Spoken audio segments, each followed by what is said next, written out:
नमस्कार। मैं अरुण के शर्मा, एनालिस्ट वन थॉट।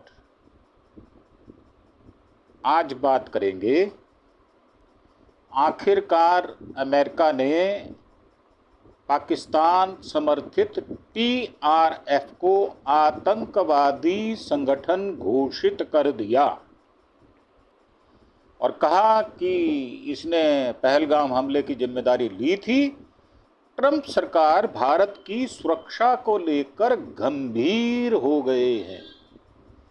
अब ये 22 अप्रैल को पहलगाम आतंकी हमले में से 26 लोगों की मौत हुई थी। पुलवामा अटैक के बाद ये सबसे बड़ा आतंकी हमला था। अमेरिका ने पाकिस्तान समर्थित द रेजिस्टेंस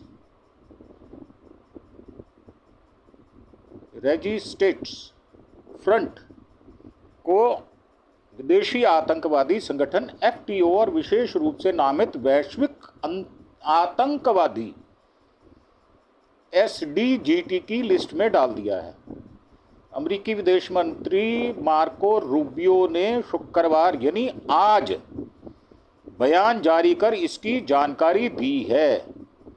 और मार्को रूबियो ने बयान में लिखा है कि लश्कर तैयबा एलईटी का एक मुखौटा और प्रॉक्सी टीआरएफ ने 22 अप्रैल 2025 को भारत के पहलगाम में हुए हमले की जिम्मेदारी ली थी, जिसमें 26 नागरिक मारे गए थे। वह 2008 में मुंबई हमलों के बाद लश्कर का भारत में नागरिकों पर किया गया सबसे घातक हमला था। टीआरएफ ने भारतीय सुरक्षा बलों पर कई हमलों की जिम्मेदारी भी ली है, जिनमें 2024 का हमला भी शामिल है। अमेरिकी सरकार का यह फैसला राष्ट्रपति ट्रंप की तरफ से पहलगाम हमले के लिए न्याय दिलाने की कोशिश है, जिसका हम स्वागत करते हैं। यह कदम दिखाता है कि ट्रंप सरकार देश की सुरक्षा को लेकर गंभीर है और आतंकवाद के खिलाफ मजबूती से खड़ी हो गई है। टीआरएफ एक आतंकी संगठन जो मुख्य रूप से जम्मू कश्मीर में सक्रिय है। यह अक्सर ऐसे लोगों को भर्ती करता है जो आम नागरिक जैसे दिखते हैं लेकिन गुप्त रूप से आतंकी गतिविधियों में शामिल होते हैं। इन्हें हाइब्रिड आतंकवादी कहा जाता है। भारत सरकार ने 5 जनवरी 2023 को टीआरएफ को आतंकी संगठन घोषित कर दिया था। अब ये पहलगाम अटैक में more than 85,000 domiciles have been issued to non-local, creating a pathway for demographic change in Indian occupied Jammu and Kashmir, IIOJK. These non-locals arrive posing as terrorists, obtain domiciles and then begins to act as if they own the land. Consequently, violence will be directed towards those attempting to settle illegally.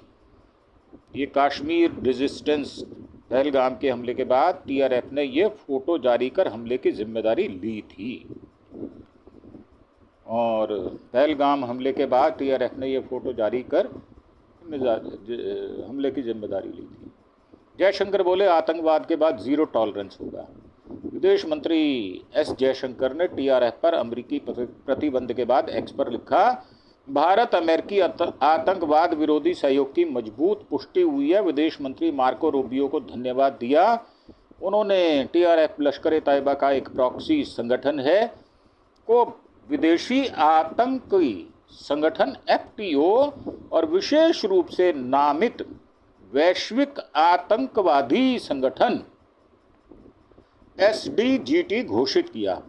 TRF ने 22 अप्रैल को पहलगाम हमले की जिम्मेदारी ली थी। आतंकवाद के लिए zero tolerance होगा और ये terrorist designed designation of the resistance front, ये इसमें इन्होंने कुछ लिखा है, claimed responsibility for the 22 April 2025 Pahalgam attack which killed 26 civilians.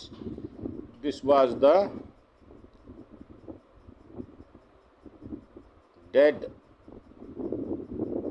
deadliest attack on civilians in India since the 2008 Mumbai attacks conducted LET tariff has also claimed responsibility for several attacks against Indian security force, including most recently in 2024.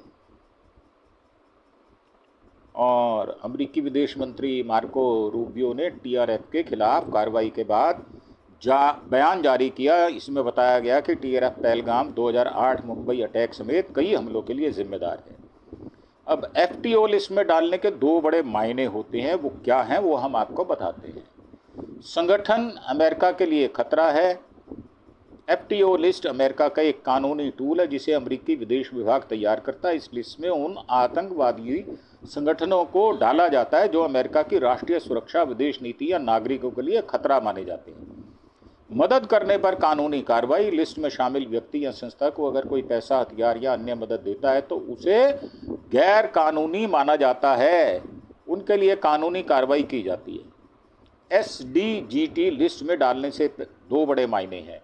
एक आर्थिक प्रतिबंध लगता है। एसडीजीटी list में नाम आने के बाद उस संगठन या व्यक्ति की अमेरिका में मौजूद सभी संपत्तियां जब्त कर ली जाती हैं। अमेरिकी नागरिकों और संस्थानों को उससे किसी भी तरह के लेन देन की अनुमति नहीं होती। और दूसरा है ग्लोबल वित्तीय नेटवर्क पर रोक। लिस्ट में शामिल होने पर संगठन की दुनिया भर के बैंकों और वित्तीय संस्थानों तक पहुंच सीमित हो जाती है। उसके लिए पैसा जुटाना, लेन देन करना या आतंकवादी गतिविधियों के लिए फंडिंग करना मुश्किल हो जाता है। इससे दूसरे देश भी सतर्क हो जाते हैं और वे भी उस संगठन पर कार्रवाई करने लगते हैं। टीआरएफ पहलगाम हमले की जिम्मेदारी लेने के 4 दिन बाद मुकरा। 22 अप्रैल को जम्मू कश्मीर के पहलगाम में आतंकी हमला हुआ था। इसमें आतंकियों ने 26 पर्यटकों की जान ले ली थी। हमले के कुछ ही देर बाद टीआरएफ ने इस घटना की जिम्मेदारी ली थी और बयान जारी कर कहा था कि भारत सरकार कश्मीर में मुस्लिमों को बहुसंख्यक से अल्पसंख्यक बना रही है।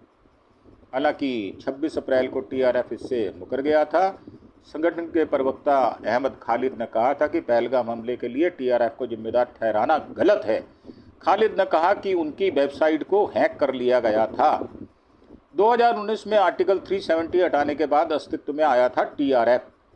जम्मू कश्मीर आतंकी संगठन में द रेजिस्टेंस फ्रंट नया नाम है। ये 2019 में जम्मू कश्मीर से आर्टिकल 370 हटाए जाने के बाद यह अस्तित्व में आया। भारत सरकार भी मानती है कि यह लश्कर तैयबा का प्रॉक्सी आतंकी संगठन है। ये आतंकी संगठन जवानों और आम नागरिकों की हत्या के अलावा सीमा पार से ड्रग्स और हथियार की तस्करी में शामिल रहा है।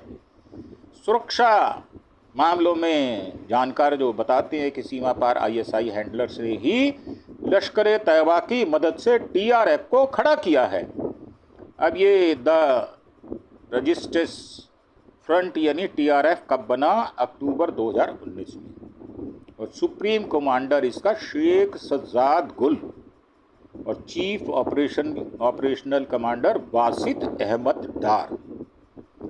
ये रेजिस्टेंस फ्रंट नया आतंकवादी संगठन है जो अगस्त 2019 में जम्मू कश्मीर में आर्टिकल 370 खत्म होने के बाद उभरा। टीआरएफ को हिजबुल मुजाहिदीन और लश्कर तैयबा के कैडर के साथ बनाया गया था। केंद्र सरकार इसे लश्कर तैयबा का प्रॉक्सी संगठन मानती है। 2022 में जम्मू कश्मीर में कुल 172 आतंकवादी मारे गए थे। इनमें 108 टीआरएफ से जुड़े हुए थे। 2022 में ही केंद्र सरकार ने टीआरएफ चीफ शेख सज्जाद गुल को वांटेड आतंकवादी घोषित कर दिया था। अप्रैल 2020 में कुपवाड़ा के कैरन सेक्टर में घुसपैठ के बाद टीआरएफ का नाम पहली बार सामने आया। उनके हमले से जेसीयू सहित 5 सैनिक शहीद हो गए थे। और 30 अक्टूबर 2020 को साउथ कश्मीर के कुलगांव जिले में बीजेपी के 3 कार्यकर्ताओं की गोली मारकर हत्या कर दी थी। 26 नवंबर 2020 में श्रीनगर के लावेपुरा इलाके के पास श्रीनगर बारामूला हाईवे पर 2 सैनिकों को गोली मारी थी, हथियार छीने थे, मर्डर का वीडियो बनाकर पोस्ट किया था। और 26 जनवरी 2023 कश्मीरी पंडित संजय शर्मा को गोली मार दी थी। और 20 अक्टूबर 2024 गंदरबल में के गगनगीर इलाके में श्रीनगर ले नेशनल हाईवे को टनल को कंस्ट्रक्शन साइट पर फायरिंग की थी। हमले के बाद बड़गांव के डॉक्टर शहनवाज मीर और पंजाब बिहार के 6 मजदूर मारे गए थे। अब ये अनंतनाग की बैसरन घाटी में 22 अप्रैल को हुए आतंकी हमले में 26 नागरिकों की जान चली गई थी। इस हमले के पीछे लश्कर तैयबा का हाथ था। हम इस आतंकी संगठन के बारे में कुछ बातें आपको बता रहे हैं कि लश्कर तैयबा तोयबा भी कहा जाता है। उर्दू में इसका अर्थ होता है पाक फौज या पवित्र सेना। यह एक इस्लामी आतंकी संगठन है। माना जाता था कि इसका संबंध अफगानिस्तान की तालिबान सरकार और अल कायदा के आतंकी ओसामा बिन लादेन से भी रहा है। यह 1980 के दशक के आखिरी में पाकिस्तान ने बनाया गया था। इसका इरादा भारतीय उपमहाद्वीप में इस्लामी सत्ता की स्थापना करना रहा है। लश्कर के आतंकियों ने जम्मू कश्मीर में पहली घुसपैठ 1993 में की थी। कहा जाता है कि इसे पाकिस्तान की सरकारी एजेंसियां फंडिंग करती हैं। यह सुन्नी इस्लाम के बहावी सांप्रदाय से प्रभावित मरकज़ उद दावा वल इरशाद की उग्रवादी विंग के रूप में शुरू हुआ।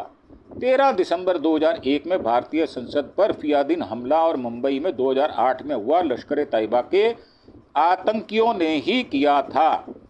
इसके ज़्यादातर आतंकी पाकिस्तान या अफगानिस्तान मूल के रहे हैं। हालांकि बीते कुछ सालों में इसमें जम्मू कश्मीर के स्थानीय युवा भी शामिल हुए हैं। लश्कर का मुखिया हाफिज सईद अभी पाकिस्तान की जेल में है। उसे अलग अलग गुनाहों में 33 साल की सज़ा हुई है। इनमें सबसे अधिक सज़ा 5 साल की कैद है। और पहलगाम हमले से जुड़ी जो खबर है वो ये भी है कि पाकिस्तान ने यूएनएससी के बयान से टीआरएफ का नाम हटाया। विदेश मंत्री बोले हैं कि अमेरिका ने पहलगाम हमले की निंदा के लिए प्रस्ताव रखा था। पाकिस्तान ने पहलगाम आतंकी हमले को अंजाम देने वाले संगठन द रेजिस्टेंस फ्रंट टीआरएफ का नाम संयुक्त राष्ट्र सुरक्षा परिषद यूएनएससी के बयान से हटाने के लिए दबाव बनाया था। पाकिस्तान के विदेश मंत्री इशाक डार ने सीनेट में दिए गए एक बयान में यह कबूल किया। इशाक डार ने बताया कि अमेरिका ने हमले की निंदा करने के लिए एक प्रस्ताव रखा था। पाकिस्तान ने क्यों खेला पहलगाम अटैक का खतरनाक दाव? क्या हासिल करना चाहता था? कितना भारी पड़ेगा पाक आर्मी का चीफ ब्लंडर? और पहलगाम हमले से ठीक 6 दिन पहले असीम मौलाना मुनीर ने कश्मीर को पाकिस्तान के गले की नस कहा था। एक्सपर्ट्स मानते हैं कि पाक आर्मी चीफ मौलाना या मुल्ला या कठमुल्ला असीम मुनीर का दिया बयान कहीं ना कहीं इस हमले की ओर इशारा करता है। पाक सेना प्रमुख का भाषण सवालों से क्यों है? पाकिस्तान ने पहलगाम हमले का खूनी दाव क्यों खेला और इसकी कितनी बड़ी कीमत चुकानी पड़ेगी, ये हम आपको बताएंगे। ये 2 एपिसोड हैं जिनको हम एक करके आपसे बातचीत का प्रयास करेंगे और साथ ही हम कोशिश करेंगे ये जो पूरी रिपोर्ट हमारे पास आई है इसका भी हम खुलासा आपसे करें। और इसके साथ ही क्योंकि एपिसोड लंबे हो जाते हैं और आप देखने में थोड़ी आनाकानी भी करते हैं तो हम इसको यहीं समाप्त कर रहे हैं। और इस प्रकार की जानकारियां जो भारत के संप्रभुता अखंडता को भंग करने वाली होंगी उसका मुंह तोड़ जवाब देंगे हम। इसमें कोई समझौता नहीं होगा, चाहे वो किसी जाति धर्म या किसी सांप्रदाय को मानने वाला हो। हम अपने देश के साथ जुड़े हुए हैं, इसकी जड़ों के साथ हमारा संबंध है और इसकी संप्रभुता अखंडता के लिए हम अपनी जान भी दे सकते हैं। ऐसा नहीं है कि हम जान दे सकते, हम जान ले भी सकते हैं। मौका आने पर ये बात सिद्ध की जाएगी। अगर किसी को हमारी परीक्षा लेनी हो तो उसका स्वागत है, आए, उसके लिए दरवाजे खुले हैं और फिर देखे क्या हो जाएगा उसका। देश की संप्रभुता अखंडता के लिए हम कोई चीज को बर्दाश्त नहीं करते। इन्हीं शब्दों के साथ, इन्हीं विचारों के साथ आपको छोड़े जाते हैं कि क्या हमारे विचार कितने उचित और कितने अनुचित हैं, हमें कमेंट बॉक्स में आकर अवश्य बताएं। और इसके साथ ही आपसे एक प्रार्थना, आप हमारे चैनल अरुण के शर्मा एनालिस्ट वन थॉट को ज़्यादा से ज़्यादा अपने सज्जन मित्रों, दोस्तों और यारों के साथ, अपने मोहल्ले रिश्तेदारों वालों के साथ, हमें ज़्यादा से ज़्यादा सैकड़ों की संख्या में आप सब्सक्राइब करें, ताकि ये जोशीले जो शब्द हैं वो आपके बदन में सिरहन पैदा कर दे और आप में भी देश प्रेम की वो ज्वाला जल जाए जो हर एक भारतवासी, हिंदुस्तानी के बदन में होनी चाहिए। इन शब्दों के साथ आपसे आज्ञा लेते हुए धन्यवाद, थैंक यू, जय हिंद, जय भारत।